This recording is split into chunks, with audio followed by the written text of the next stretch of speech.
Cape Canaveral, Florida. Yes, the crew has had a pretty busy day. They woke up about 3 hours ago and performed some medical checks. And then they finished up their meal and the doors are opening up. This is the first shot of our inspiration for crew members walking out of Hangar X. This is amazing. There they are, our first all-civilian crew walking out of Hangar X. They look so excited. Right now they're walking down this pathway, waving hi to family and friends, some SpaceX employees in the crowd as well. Yes, this must be such an exciting and emotional time for them. And the crew that you see there on your left-hand side, that was Chris Sembroski. He is the mission specialist. To his right is Dr. Cyan Proctor, the pilot for this mission. And to her, to the right of that is Jared Isaacman, the mission commander.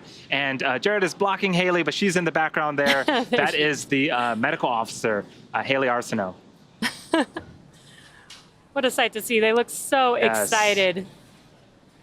And this is just the beginning of the day for them. They're getting ready to get into the Teslas. You can see one of them there, where they will ride to the Falcon support building, which is where the SpaceX suit-up room is.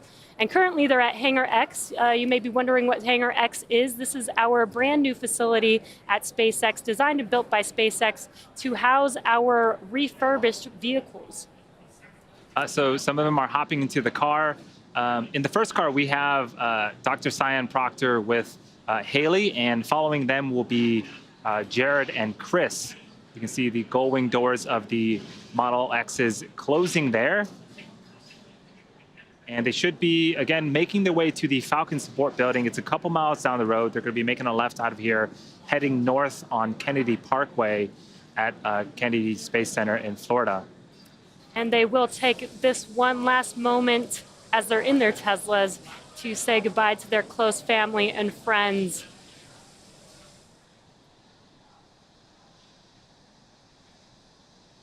What a sight to see. They must be so excited. They're in their Teslas, about to make their way to the suit-up room. One last goodbye to their family and friends. Yeah, they do have a long day ahead of them. You can see the countdown timer on the bottom of your screen. We are still 4 hours and some change away from liftoff. There is a lot of procedures that will happen over the next couple of hours, and we'll be here to walk you through all of that, and we'll be able to get some awesome views of the crew going through those procedures as well. And they are currently sitting in their Teslas.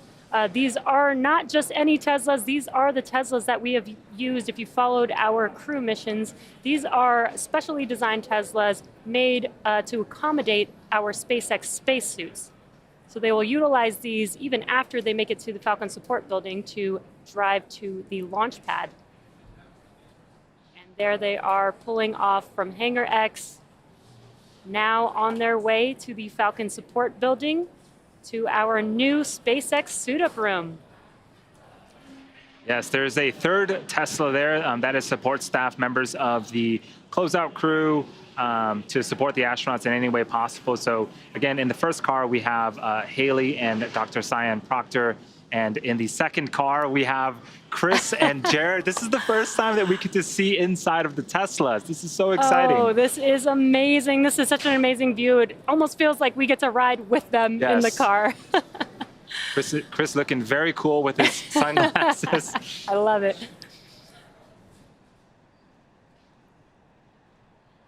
While we watch the crew make their way to the suit-up room, let's take a moment to get more acquainted with our first all-civilian crew. Jared Isaacman is out shortly. Yeah, if you've been following along on previous missions, specifically with NASA astronauts, things look a little bit different today. Typically, we suit up in the astronauts suit up in the Neil Armstrong Operations and checkout facility, also known as the ONC facility. That is located a little bit closer to Hangar X, where we saw the crew walk out. For today's mission, the crew will be suiting up in the Falcon support building, which is actually located fairly close to the launchpad 39A. There's the crew making their way inside of the Falcon support building. And again, just as Andy mentioned, today is not a NASA mission. This is a mission for Inspiration 4 with SpaceX. Seen the crew for a little bit, but they have been busy. This is Dr. Cyan Proctor suiting up in the Falcon support building. There is the new SpaceX suit up room again. This is our newest facility for suit up, which is a little bit different than what you've seen if you've been following along our NASA crew missions. Again, the crew missions suit up in the O&C building. This is the new SpaceX suit up room in the Falcon support building. Yes, it looks very modern, and it matches the suits of the astronauts, which I love. There is a drawing of Dragon in the background there. That is awesome. So what we see now are the suit technicians assisting the crew to get in their spacesuits, which have all been custom fitted, make sure that everybody is zipped up and ready to go, and most importantly, comfortable in their suits. Yeah, all the suits are custom made for the astronauts. The chairs themselves are also custom made for the astronauts. And you'll notice that the suit technicians have some numbers on their back. There are a lot of folks in the room, and with masks and everything, sometimes it's easier just to reference folks by a number. That way the crew can get what they need quickly. The astronaut that you see standing there on your screen, that is Commander Jared Isaacman with a suit tech helping him get fitted right now. Now, if I'm not mistaken, this isn't the first time they've worn the flight suits. They put them on during the crew integration training exercise, but when they were here in Hawthorne, for example, they're using test suits, aren't they? That is correct. So they do, while their suits are being made, because they're custom made, they take... Yeah, speaking about being inside the Dragon, we got to talk a little bit more about the cupola. This mission is going to debut the brand new Dragon cupola. It is integrated on top of the Dragon vehicle, and the largest continuous window ever flown in space. Here's a shot of it being installed. So the total viewing area is over 2,000 square inches. And again, it's the largest window ever sent to space by a factor of 2.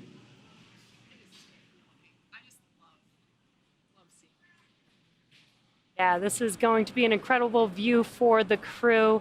I think they even mentioned that a couple people can fit inside of the cupola at one time.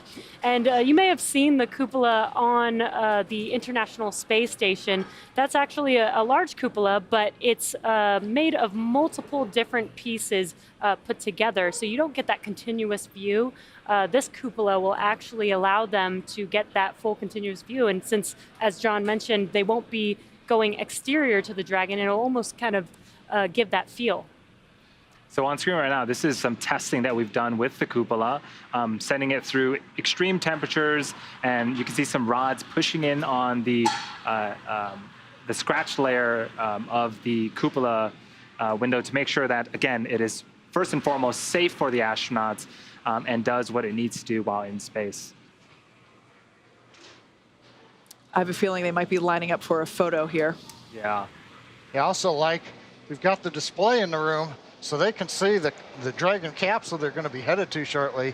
Crew access arm in position while the advanced team begins working to get the capsule ready for them. And there they are. Looks like they're finally all suited, maybe getting ready potentially for some photos here. We actually asked the crew what it was like to put their custom spacesuit on for the very first time, and here's what they had to say. Of the Falcon support building. Again, this is about 2,000 feet away from the launch pad itself, but we're going to allow them to drive, save some sweat. They have a more important job to do here in just a little over 3 hours. Yeah, and these Teslas are actually designed and custom made for the spacesuits. Actually, they can hook up their umbilicals to the Teslas, and there is the Inspiration 4 crew walking out of the SpaceX suit-up room, looking very excited. Some fist bumps going around.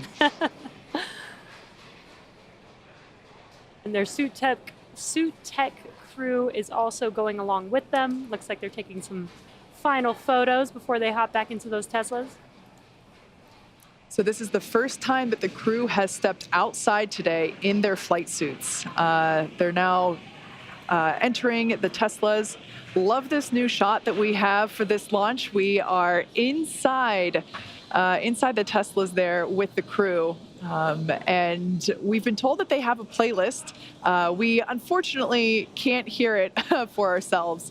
But hopefully we'll be able to see them, singing along. I would love some Some space car karaoke. Hey, you never know. We might be able to see that on the camera there. And this looks like Jared Isaacman, the commander for Inspiration 4, with Chris Sembroski, again, hooking up their umbilical ports to the Teslas. That'll keep them cool for this short ride to the launch pad. Yeah, so the stuff that's going to be pumped through those umbilicals, while the umbilicals are used for communications, while actually in Dragon right now, those are being utilized to pump nitrox, which is basically the same air that you would breathe if you were scuba diving. It's that same nitrogen-oxygen mixture, and we are pumping it through the spacesuits to make sure that they all stay cool and comfortable while they are in their suits. Yeah, the suits are super complex, and you can consider them sort of a spacecraft of their own. They actually will regulate and monitor the temperature inside the spacesuits, and if it gets a little too warm, they'll start flowing that nitrox in to keep the astronauts nice and cool and comfortable. So we see two Teslas parked there, and one of them will have Cyan and Haley, and the other will have Jared and Chris. And both of those crews in there, we can see the Falcon wing doors closing. Orbital on recovery point. Go ahead.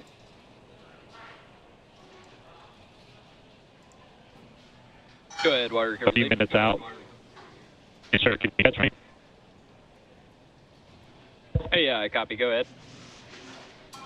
Yes, sir. I just wanted to verify that we are about 31 minutes out from this balloon. We are going to turn it on, get a stat log, and then do 30 seconds on each decoder, stopping on decoder 3, and then we'll send the first balloon up with. Affirm. That sounds good. Okay, copy that. Thank you. I'm also having the board.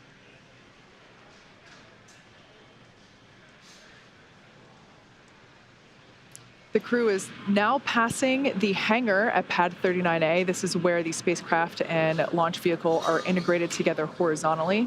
This building is also known as the Horizontal Integration Facility.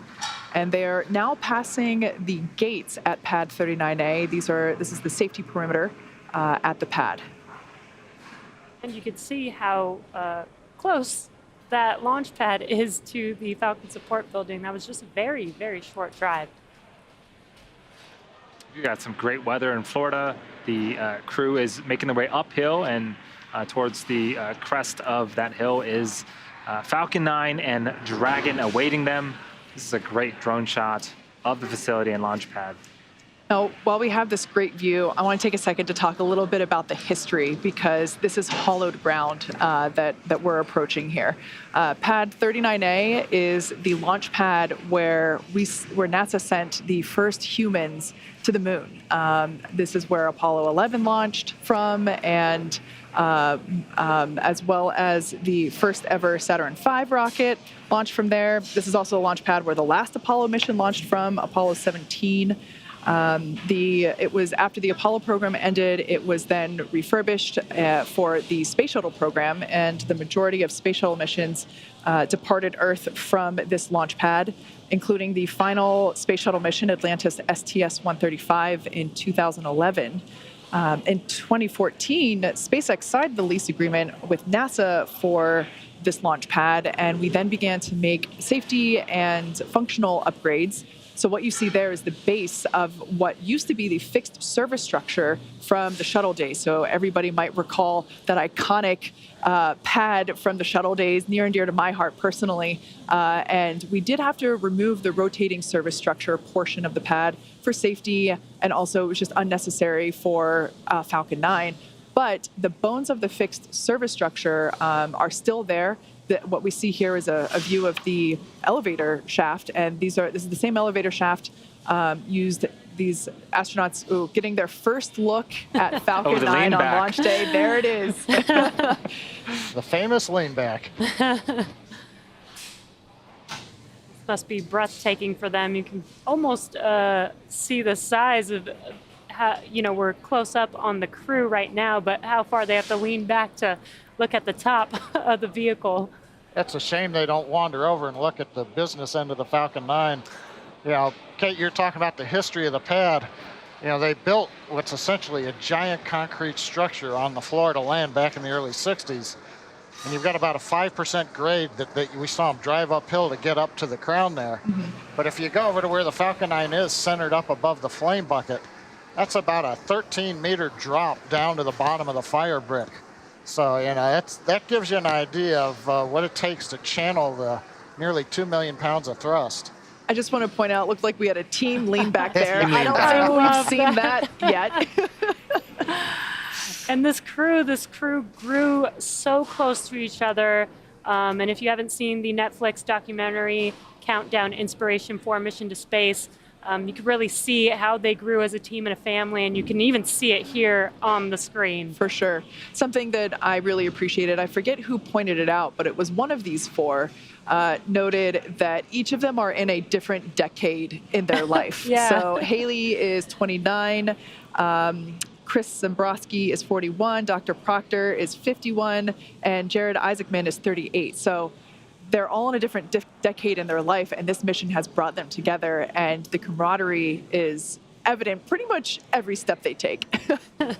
And it looks like Dr. Cyan Proctor and Haley Arsenault are the first to enter one of the elevators, waving. Just kidding. That's happened to everyone. So they're going to take this elevator up to the 255-foot level. And so this elevator shaft is not marked by floor levels, but rather foot levels. So they're literally riding up to 250 feet above ground. The exit of those elevators are there. And they will exit the elevators and then climb up a small set of stairs to the level above, which is where the crew access arm.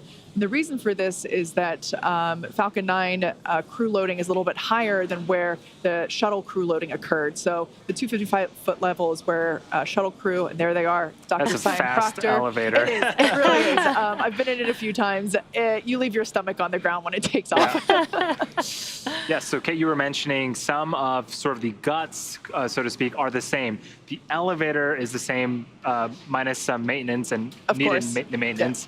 And so there's a phone at the fixed surface structure as well. That is also the same phone that astronauts in the Apollo Yes. days would use to make their final phone call before boarding the vehicle. Of course. And the webcasts back in the Apollo days were a little different than the webcasts now. And so it was a true surprise to the families when the Apollo crews would call home and say hello before hopping in their spaceship. Now it's less of a secret. But yeah, Andy, you're right.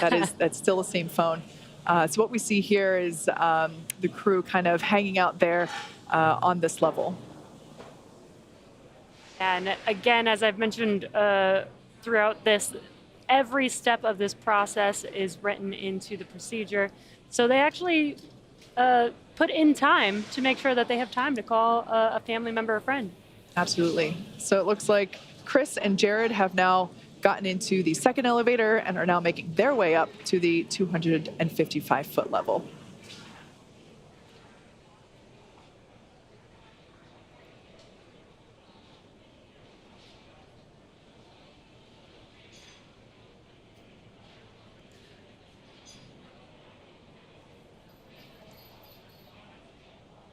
And if you're just now joining us, you are currently tuned into the Inspiration 4 crew mission to space. This is the very first all-civilian crew to orbit.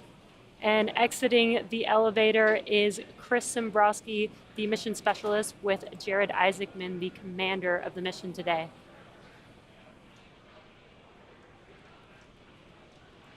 And we mentioned a little bit about the closeout technicians and suit technicians. Again, they are there to support the astronauts, ingress, get buckled in.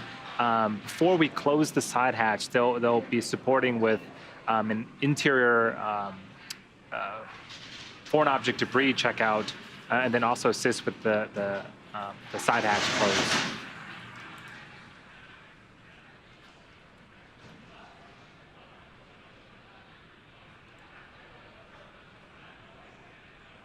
You'll notice some markings on the floor. These are very important in case of an emergency. This is the egress direction that the crew and support team will need to follow to make their way back down and be safe. Yeah, these arrows actually point to what are basically slide wire emergency exits. So it's what it sounds like. It's a basket on a slide wire.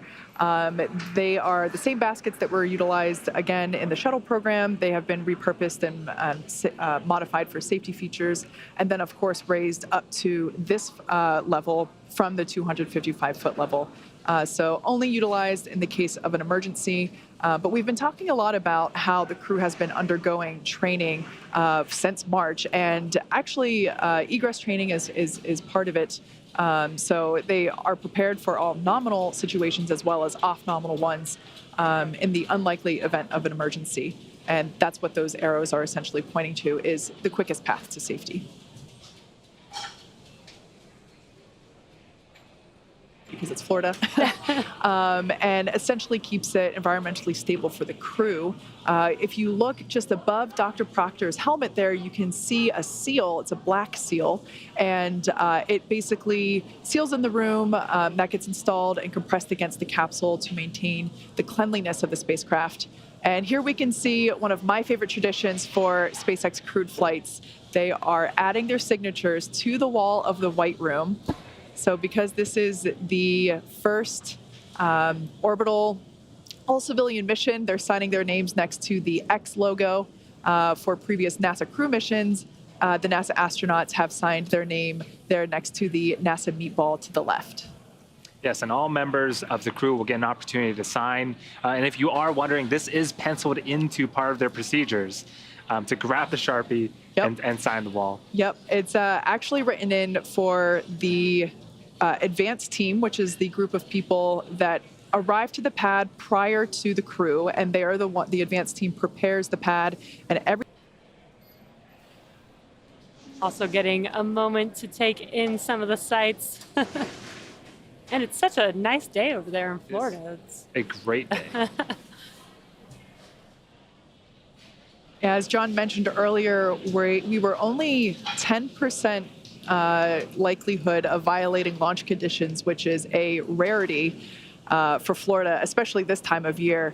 So, you know, if you've got a blue sky day like they have, you got to stop and enjoy it. Yeah, I think, 10%, that's not only ascent weather, contingency splashdown, and plans. on your screen that Dr. Cyan, Proctor, and Haley Arsenault have ingressed the vehicle. Again, ingress is just a aerospace word for entering.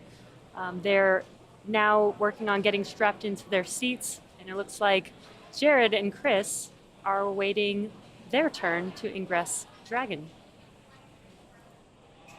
Yeah, you might have seen that one of the SpaceX ninjas, let's call it, was inspecting the floor where Dr. Cyan was walking prior to getting into the capsule. SpaceX Dragon for initial contact. Dragon, I have you loud and clear. Good morning. Good morning. We've got you loud and clear, too. It's a beautiful day. It sure is. Welcome to have you aboard. So that was Dr. Cyan Proctor just doing an initial comm check with SpaceX core Sarah Gillis back here in Mission Control, and we just saw Jared add his signature to the wall, and Jared and Chris are now getting ready to ingress to the capsule as well. Yeah, we'll be hearing more of those comm checks as we get closer to T0. One thing to note are those beeps that you hear. Those are Quindar tones, and those help to clear the air. That way the message can be sent and received as clear as possible. But again, as we continue to get closer and march towards T0, we'll be hearing a lot of both Sarah Gillis and the astronauts communicating back and forth to make sure all systems are good for liftoff. Yeah, that's a great point. We'll hear quite a bit of communication, as you said, Andy, and the communication from Dragon to anyone and anyone to Dragon is actually structured. So as you just said, yeah, there's that Quindar tone, that ping, which is an indication of incoming comms. And then whoever is calling states the destination of their call. So in that case, they called SpaceX, and then they identified themselves as Dragon afterwards. So we heard the ping, SpaceX Dragon, indicating the Dragon capsule was calling SpaceX. And on your right-hand screen, we've got an inside look live inside of Dragon. We have Haley in seat number 1. She called it the window seat. Looks like she's got her 5-point harness already on. Dr. Cyan Proctor sitting in seat 3. That is the pilot seat. And looks like she's getting waiting to get her harness strapped on shortly here. Chris just entered the vehicle as well and sat in seat number 4 and looks very excited. He did say he was going to have a very big grin on launch day. Yeah, he did. And he does. He is in seat number 4 as the mission specialist for this mission. And now about to ingress is Commander Jared Isaacman.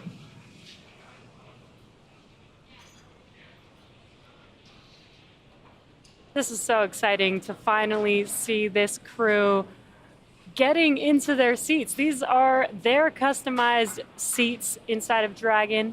Again, the spacesuit and the seat are basically designed together, and they're custom made for each of the crew members.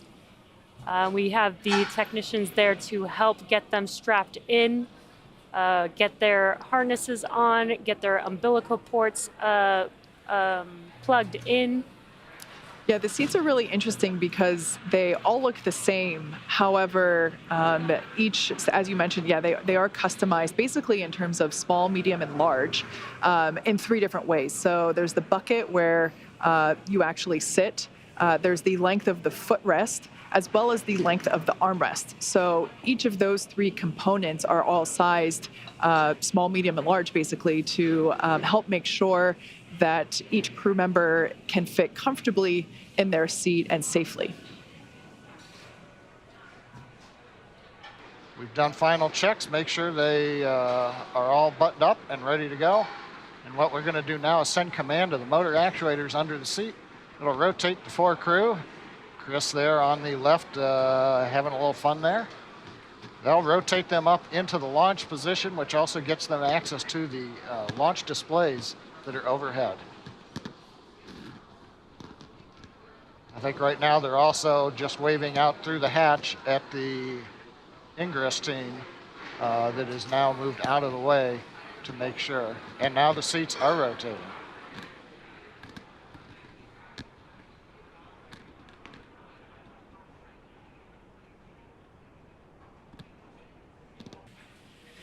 Yeah, and again, this mission is a fundraiser for St. Jude, and I love into the inlet of the pumps and the valves, so that instead you're now just not pushing gas through there. And you can see that moist Florida air slowly breezing by the 2 chilled down liquid oxygen tanks.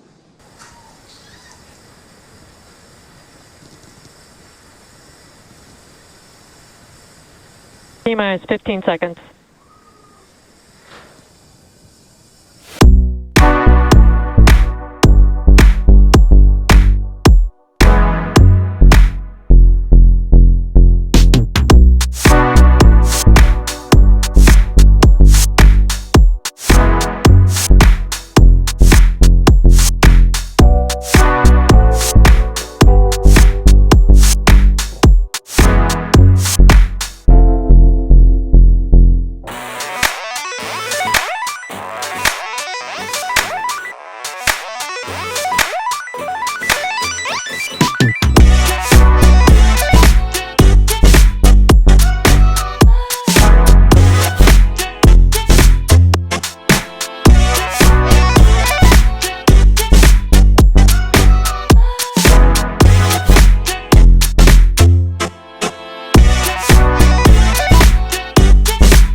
Looks like a smooth ride for the crew.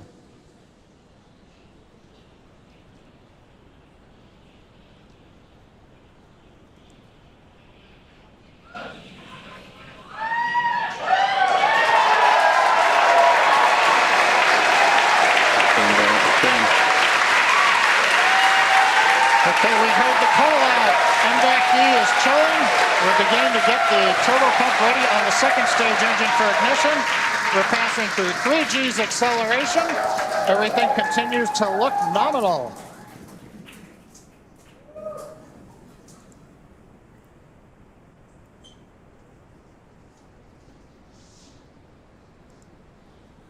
Our light engines are throttling down for G limiting. 4 Gs, we're holding it there for the crew. Major event coming up will be main engine cutoff, followed by stage separation, looking at the second stage engine nozzle, and then ignition of the second stage.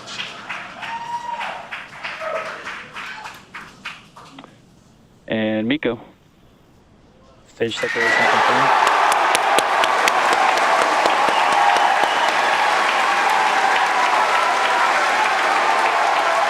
Ignition.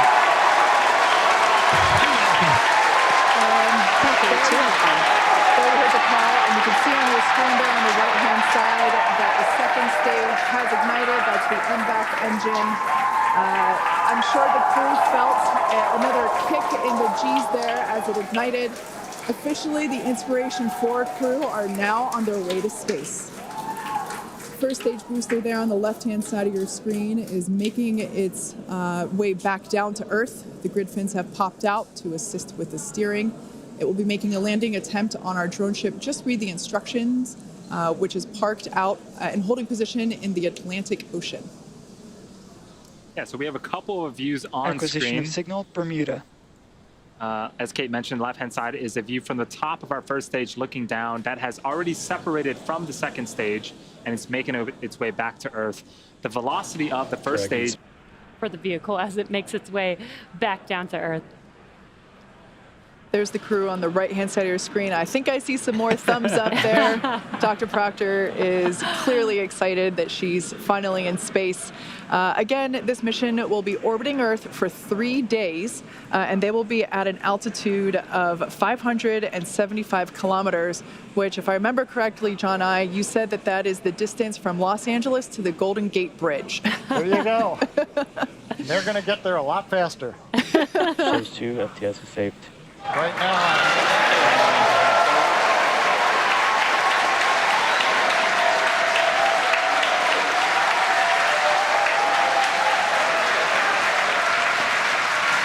So what you're seeing on screen on the left-hand side is the entry burns, the first of 2 burns on the first stage. Again, this first stage has already separated from the second stage. So the first stage is Four crew. Copy that, exactly. Show the field. On behalf of the approved Inspiration 4, which thank each of those out here for making this mission possible. We were just carried right to the doorstep of an exciting and unexplored frontier. A few have come before, and many are about to follow. The door's opening now, and it's pretty incredible. Inspiration 4 has lifted off from pad 39A. They are now in orbit around Earth, and there you can see on your screen. Dragon separation confirmed. So that is the Dragon front. Dragon on behalf of the Falcon 19 for safety. We gave you a great ride to orbit. Enjoy your time on orbit, and we look forward to you flying again with SpaceX.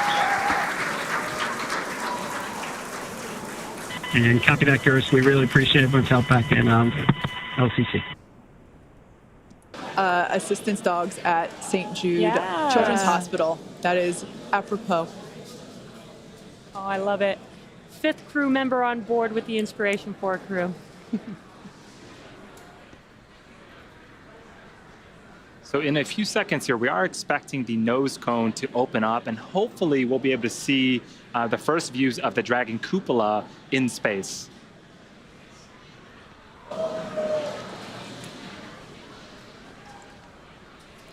There we can see that they have just opened up their visors. So at this point, Jared, Haley, Chris, and Cyan are now officially in orbit. Over the next 45 minutes, they'll reach their cruising orbit and spend the next 3 days orbiting planet Earth. We'll be checking in periodically with the crew to see how they're enjoying their first trip to orbit and to check in on those 360 views of space. If you are curious and want to know where Dragon is at orbiting the Earth, keep tabs on the mission with the Follow Dragon tracker on SpaceX.com.